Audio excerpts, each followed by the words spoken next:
importante para retroceder.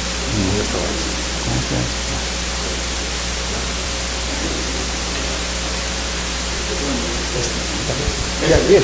Ya. Buenas noches a todos. Buenas noches a todos. Agradezco a los miembros de la Junta Directiva de la Sociedad por la invitación a tocar el tema de fracturas del número proximal. Soy el doctor Ronald Saquicoray, médico asistente del Servicio de Traumatología del Hospital Militar. En la actualidad, las fracturas del húmero proximal generalmente han generado un interés importante, ¿no?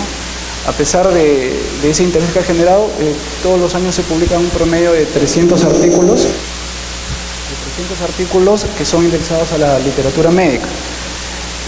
A pesar de que haya tanta publicación acerca de este tema, no se ha llegado al mejor consenso, sobre todo a la toma de decisiones del mejor manejo de estas fracturas.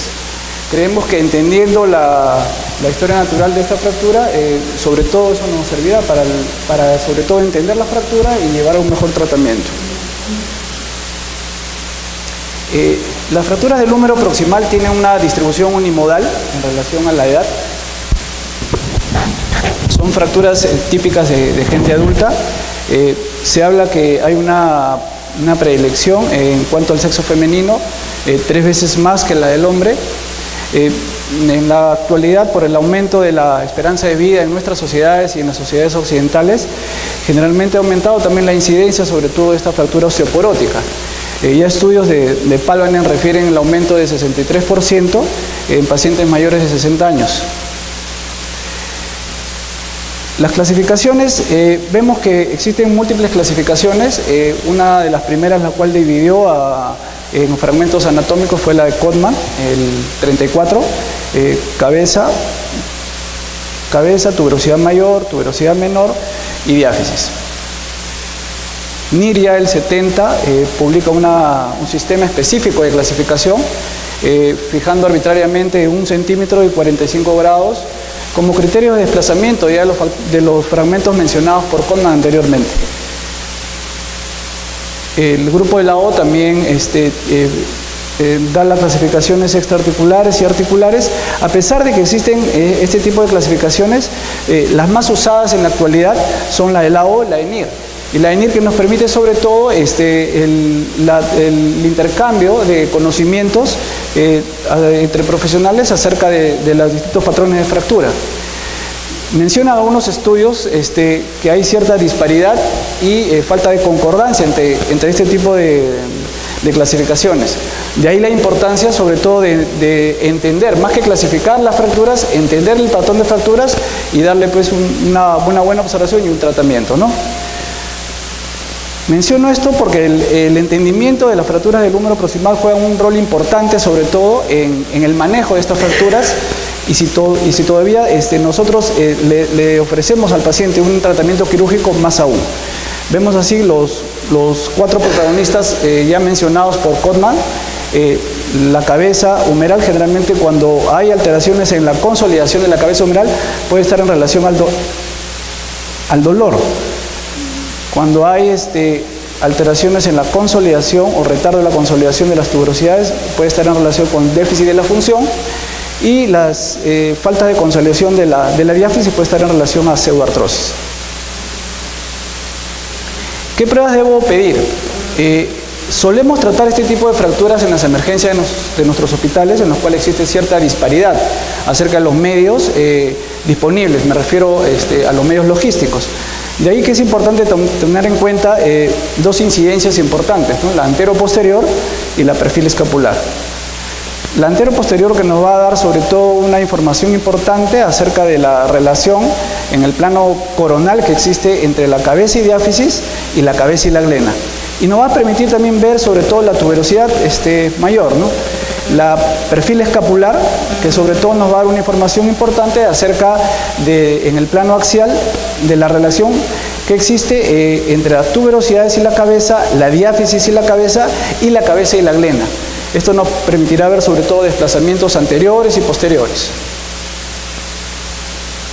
Definitivamente las fracturas complejas del húmero proximal van a ser beneficiadas, pues, ¿no?, con una tomografía, sobre todo para el mejor entendimiento clínico de estas fracturas y si decidimos hacer síntesis en estas fracturas para la planificación preoperatoria.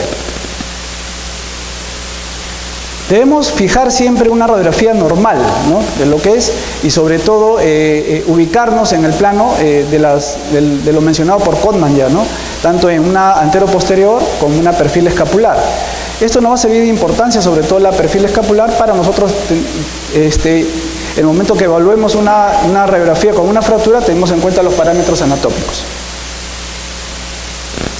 ¿Cómo se producen estas fracturas? El 90% generalmente son caídas de su propia altura. Ya habíamos mencionado que son fracturas de gente mayor con huesos osteoporóticos, ¿no? El otro porcentaje está en relación a los jóvenes por traumas de alta energía. ¿Por qué se desplazan estas fracturas? Es algo que también es importante saber. Tanto las tuberosidades como la diáfisis son zonas de inserciones musculares y ligamentarias, ¿no? Definitivamente que al recibir el trauma, cada una de estas va a jugar un rol importante.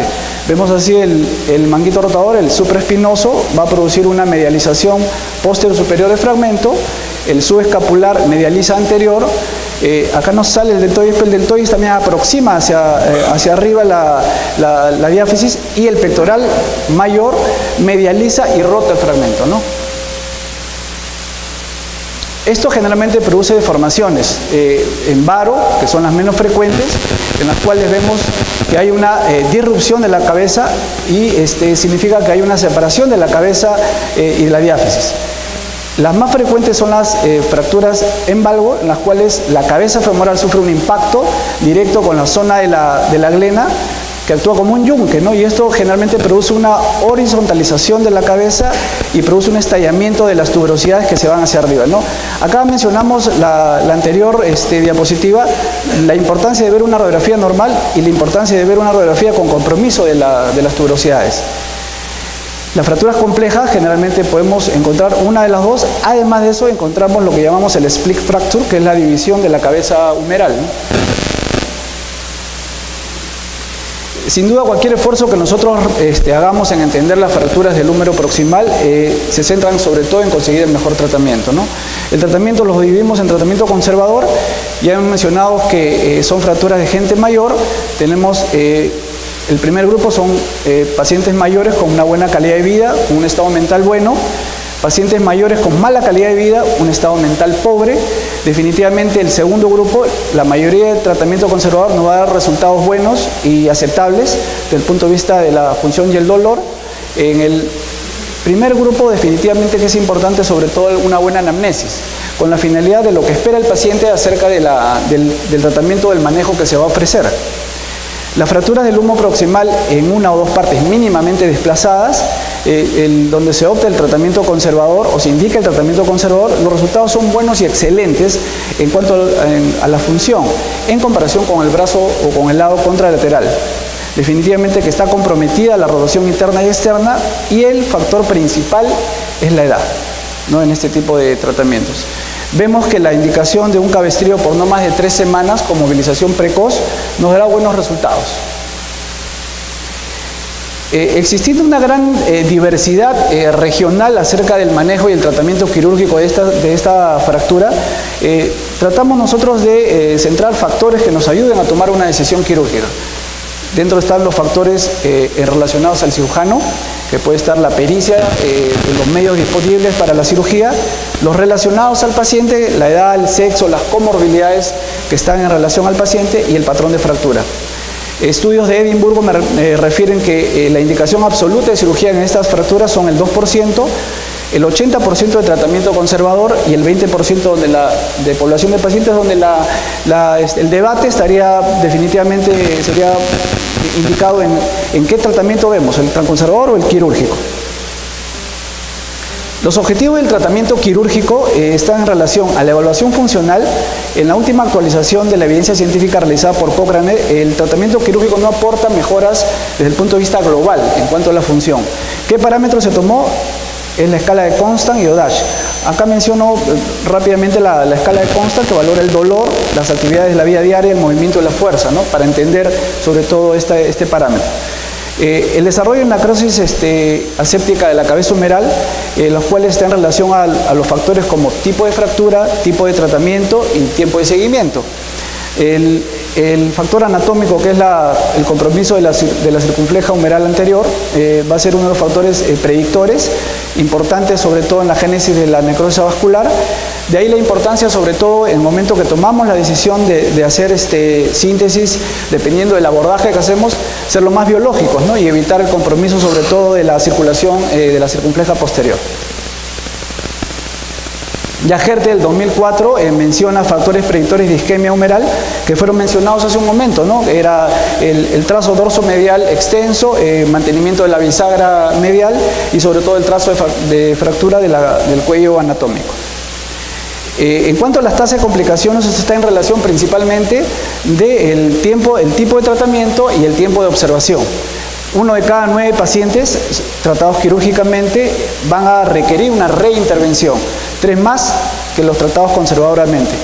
El déficit de la función, el desplazamiento secundario, las lesiones neurológicas, la infección y la reabsorción de las tuberosidades son complicaciones que generalmente se ven en este tipo de manejo quirúrgico. Ya estudios de CATIB mencionan el aumento, sobre todo, de la indicación quirúrgica en un 40% de pacientes mayores de 65 años. Entre el 90 y el 2001 hubo un auge de las semiartroplastías en el manejo de este tipo de fracturas, en detrimento de las placas de estabilidad angular, de las osteosíntesis. Ya con la aparición de las placas de estabilidad angular, esto cambió, ¿no? Hubo un cambio en la tendencia y aumentó la indicación, sobre todo, de síntesis en este tipo de fracturas. En la actualidad también se ha dejado de lado el uso de hemiartroplastías para dar paso a la prótesis reversa. Mencionan estudios que esto está en relación, sobre todo, a especialistas que hacen miembro superior en relación a lo que hacen traumatología general. Esta es una tabla en la cual vemos que hay una predilección importante, sobre todo desde el punto de vista funcional. Vemos a favor de la prótesis de reversa en detrimento de las semiartroplastías, excepto en la rotación interna. Se habla que también hay menos complicaciones desde el punto de vista de la cirugía misma a favor de las prótesis de reversa. Ante el advenimiento de nuevas técnicas y las placas de estabilidad angular, generalmente la indicación quirúrgica de estas fracturas aumentó, yendo desde las menos traumáticas, que estaban las suturas transóseas, los tratamientos de sustitución de la cabeza humeral y osteosíntesis con placa de estabilidad angular. Menciono sobre todo esta al último porque es lo que más hacemos en la actualidad en el hospital militar, de donde vengo, donde la población de pacientes ha cambiado, ¿no? Normalmente antes la mayoría de pacientes venían por heridas por arma de fuego. En la actualidad esa población ha cambiado para dar paso a otro tipo de pacientes. Ya en décadas pasadas, en la década pasada generalmente hubo numerosos estudios en los cuales nos daban resultados prometedores a favor de las placas de estabilidad angular. Tanasas hizo una recopilación de estas donde se encontró un constant global de 74,3 puntos, siendo 76 para fracturas en 2 partes, 75 para 3 partes, 67 para 4 partes. La misma revisión reporta complicaciones con el uso de las placas de estabilidad angular. 1.9 para infección, 1.6 para pseudoartrosis y 7.9 para necrosis de la cabeza humeral. Y también complicaciones en relación al implante. Vemos 12.2% con pérdida de la reducción, 11.6 cut-out y 3% de conflicto subacromial. El mismo estudio da recomendaciones para el intraoperatorio, ¿no? Refiere que en el acto operatorio sería bueno evaluar en el momento quirúrgico la fractura reducida, sobre todo con 2 incidencias, hecha por arco en C o por radiografía. Reducción anatómica de las tuberosidades y evitar la posición muy craneal del implante. Agrego un punto más acá sobre todo lo que ya fue mencionado, que es la colocación de un tornillo a nivel del cálcar o injerto a ese nivel, que definitivamente es importante, ¿no? Los implantes, las hemiartroplastías, las placas de estabilidad angular, las prótesis de reversa. Y pienso que los algoritmos definitivamente ayudan sobre todo para la toma de decisiones.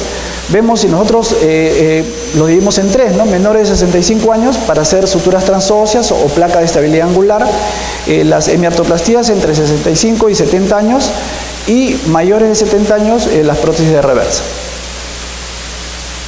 Traigo 3 casos clínicos, son 3 pacientes de sexo femenino, tratadas con síntesis con placa de estabilidad angular. La primera fue operada en abril del 2018 con una fractura NIR4 y una fractura de clavícula. Esta es la radiografía preoperatoria, esta es otra incidencia, y esta es la radiografía postoperatoria, donde se ve una reducción aceptable, ¿no? Esta es la otra. El otro caso, que es de una paciente de sexo femenino de 63 años, con una fractura NIR3, también se hizo RAFI con placa de estabilidad angular. Vemos que acá la cabeza está rotada. La incisión que hice acá fue una deltopectoral. Se colocó un punto a nivel del supraespinoso para servir como tracción y rotar la cabeza, y se fijó el punto al implante, ¿no?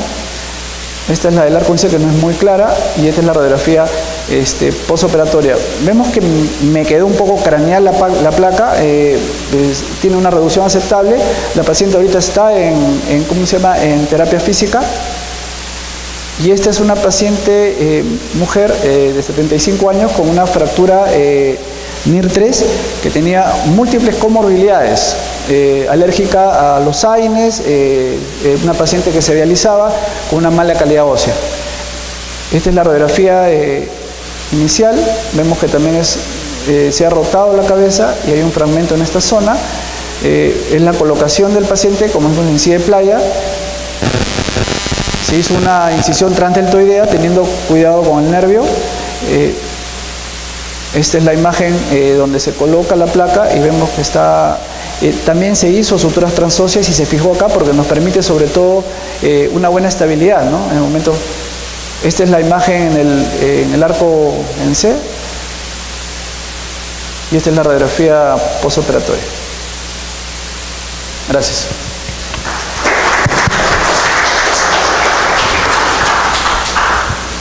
Muchas gracias. Y a continuación, como último ponente de la noche, el doctor Yuri Ochoa, representando al Hospital 2 de Mayo. Bien, maestro.